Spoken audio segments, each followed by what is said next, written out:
Hello friends, welcome to Harish TNPSC academy. நம்ம 2 டேஸ்க்கு முன்னாடி பார்த்தீங்கன்னா நேர் விகிதம் டாபிக் பார்த்துருப்போம். எதிர் விகிதம் மறுநாளே போஸ்ட் பண்ணலான்னு இருந்தேன். சம் இஷ்யூஸ்னால போஸ்ட் பண்ண முடியல. இன்னைக்கு பார்த்தீங்கன்னா நம்ம எதிர் விகிதம் பார்க்கலாம். எதிர் விகிதம் நேர் விகிதம்னா என்னன்னு சொல்லியிருக்கேன் நான். பாருங்க, நேர் விகிதம் என்னன்னா பொருட்களின் விலை உயர உயர, ஐ மீன் பொருட்களின் எண்ணிக்கை ஏற ஏற அதனோட விலையும் பார்த்தீங்கன்னா அதிகமாகும். அதுதான் பார்த்தீங்கன்னா நேர் விகிதம். ஓகேங்களா? இந்த பாருங்க, நேர் விகிதம்னா எக்ஸும் ஒய்யும் நேர் விகிதத்தில் உள்ள போது அதனோட மாறிலி கேன்னு கிடைக்கும். ஓகேங்களா? அதுதான் பார்த்தீங்கன்னா நேர் விகிதம். ஆனா எதிர் விகிதத்துல எப்படி இருக்கும்னு பார்த்தீங்கன்னா, பொருட்களின் ஐ மீன் பொருட்களின் எண்ணிக்கை அதிகரிக்கும் போது நாட்களின் எண்ணிக்கை பார்த்தீங்கன்னா குறையும். ஓகேங்களா? பொருட்களின் எண்ணிக்கை அதிகரித்தா அதனோட பெருக்கல் பலன் பார்த்தீங்கன்னா குறையும். அதுதான் பார்த்தீங்கன்னா எதிர் விகிதம். இங்க குடுத்துருக்காங்க பாருங்க, எதிர் விகிதத்துக்கோட எக்ஸாம்பிள். இங்க பாருங்க, ஒரு பள்ளியில் தண்ணீர் தொட்டியினை வடிவமைக்க தேவையான ஆட்களின் எண்ணிக்கையும் நாட்களின் எண்ணிக்கையும் பற்றி விவரம். வேலையாட்கள் பார்த்தீங்கன்னா எக்ஸ், நாட்கள் பார்த்தீங்கன்னா ஒய். இப்போ ரெண்டு வேலையாட்கள்னா 40 நாட்கள் முடிச்சிருவாங்களாம். 4ன்னா 20 நாள்லயே முடிச்சிருவாங்களாம். அதேதான், வேலையாட்களோட எண்ணிக்கை அதிகரிக்க அதிகரிக்க நாட்களோட எண்ணிக்கை குறைகிறது. இது எதிர் விகிதத்துல இருக்கு. அதனால பாத்தீங்கன்னா இது எதிர் விகிதம். ஓகேங்களா? நேர் விகிதத்துல பாத்தீங்கன்னா இப்போ வேலையாட்களின் எண்ணிக்கை அதிகரிக்க நாட்களின் எண்ணிக்கையும் அதிகரிக்கும். அது பாத்தீங்கன்னா நேர் விகிதம். ஓகேங்களா?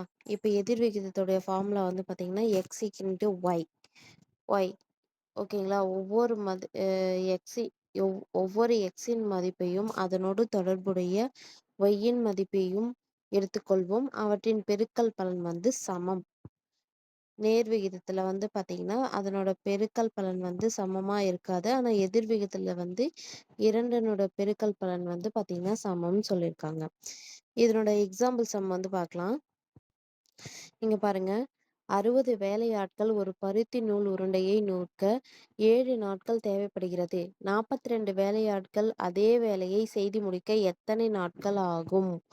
இங்க பாருங்க, வேலையாட்கள் எத்தனை பேரு? 60 பேரு. எத்தனை உருண்டைய நெய்றாங்க? 7 நாட்கள். 7 நாட்கள் அவங்களுக்கு தேவைப்படுகிறது. ஓகேங்களா? இப்போ 42 வேலையாட்கள் 42 வேலையாட்கள் அதே வேலையை செய்ய எத்தனை நாட்கள் ஆகும்னு சொல்லியிருக்காங்க. அதை எக்ஸ்ன்னு கொடுத்துடலாம். இது பார்த்தீங்கன்னா நேர்மாறல். ஏன்னா வேலையாட்கள் எண்ணிக்கை அதிகரிக்கிறது. ஆனா நாட்களின் எண்ணிக்கை கேட்டிருக்காங்க. இப்போ பார்த்தீங்கன்னா இது எதிர் விகிதம். எதிர் விகிதம் அப்படின்றதுனால x1 y1 x2 y2. x1 16 எடுத்துப்போம். y1 பார்த்தீங்கன்னா 7 எடுத்துக்கலாம். x2 42, y2 பார்த்தீங்கன்னா x. ஓகேங்களா? இதை சால்வ் பண்ணலாம். இதை சால்வ் பண்ணா பார்த்தீங்கன்னா இங்க பாருங்க, 7 6 ஆர் 42, அப்புறம் 6 இங்க அடிச்சுன்னா 10. அப்போ பார்த்தீங்கன்னா x ஈக்குவல் டு 10. அப்போ ஒரு 42 வேலையாட்கள் 10 நாட்களில் ஒரு பருத்தி நூல் உருண்டையை நூற்று முடிப்பார்கள். ஓகேங்களா? இதுதான் பார்த்தீங்கன்னா நேர் விகிதத்துக்கும் எதிர் விகிதத்துக்கும் உள்ள வித்தியாசம். இப்போ நெக்ஸ்ட் சம் பார்க்கலாம். ஒரு பெட்டி தக்காளியின் விலை 200. வேந்தன் அவரிடம் உள்ள பணத்தில் 13 பெட்டிகளை வாங்கினார். ஒரு பெட்டியின் விலை 260 என அதிகரித்தால் அவரிடம் உள்ள பணத்தில் வைத்து எத்தனை பெட்டிகள் வாங்க முடியும்? ஃபர்ஸ்ட் பார்த்தீங்கன்னா ஒரு பெட்டியின் விலை பார்த்தீங்கன்னா 200.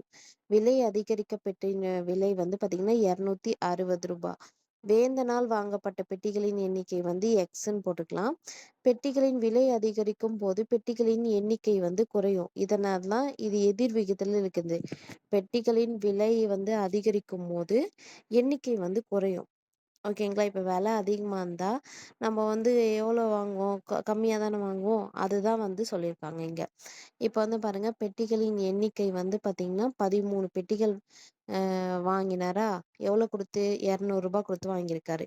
இப்போ பெட்டிகளின் விலை வந்து ரூ. 260 ஆனதுக்கப்புறம், அதனோட எத்தன பெட்டி வாங்குவாரு? அப்படின்னு கேட்டிருக்காங்க.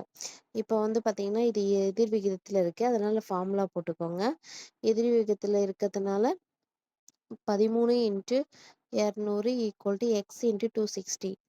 இத வந்து பார்த்தீங்கன்னா, எக்ஸ் = 13 × 200/260ன்னு மாத்தலாம். இப்போ வந்து இத கேன்சல் பண்ணிக்கலாம். இப்போ வந்து பார்த்தீங்கன்னா, 13 இங்க 0க்கும், இந்த 0க்கும், இந்த 0க்கும் வந்து கேன்சல் பண்ணிடலாம்.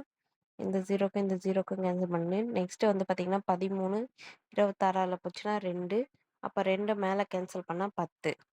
ஓகேங்களா? அப்ப வந்து அவரிடம் உள்ள பணத்தில் 10 பெட்டிகள வந்து வாங்கலாம். அப்ப வந்து விலை வந்து அதிகரிக்கும்போது, பெட்டிகளின் எண்ணிக்கை வந்து குறையும். இது வந்து எதிர் விகிதத்தில இருக்கு. அதனால வந்து பார்த்தீங்கன்னா, இது வந்து எதிர்மாறல். ஓகேங்களா? இந்த கொஸ்டின் பாருங்க. இந்த கொஸ்டின் வந்து நீங்க சால்வ் பண்ணுங்க. ஒரு பொம்மை உற்பத்தி செய்யும் தொழிற்சாலை 36 இயந்திரங்களைக் கொண்டு 54 நாட்களில் மகிழ்ந்து பொம்மைகளை உற்பத்தி செய்கிறது. அதே அளவிலான மகிழுந்து பொம்மைகளை 81 நாட்களில் உற்பத்தி செய்ய எத்தனை இயந்திரங்கள் தேவை? இந்த கொஸ்டின் வந்து நீங்க சால்வ் பண்ணி ஆன்சர் வந்து பார்த்தீங்கன்னா, கமெண்ட்ல சொல்லுங்க. இதே மாரி நெக்ஸ்ட் வீடியோல வந்து பார்க்கலாம். இப்போ வந்து நான் நேர் விகிதத்த நானு கம் இந்த வீடியோவோட லிங்க்ல அட்டாச் பண்றேன். நீங்க 2 வீடியோவும் பாருங்க. பார்த்துட்டு சேனல சப்ஸ்கிரைப் பண்ணுங்க. இந்த மாரி மேலும் பல வீடியோஸ்க்கு ஹரிஷ் டிஎன்பிஎஸ்சி சேனலை சப்ஸ்கிரைப் பண்ணுங்க. Thank you.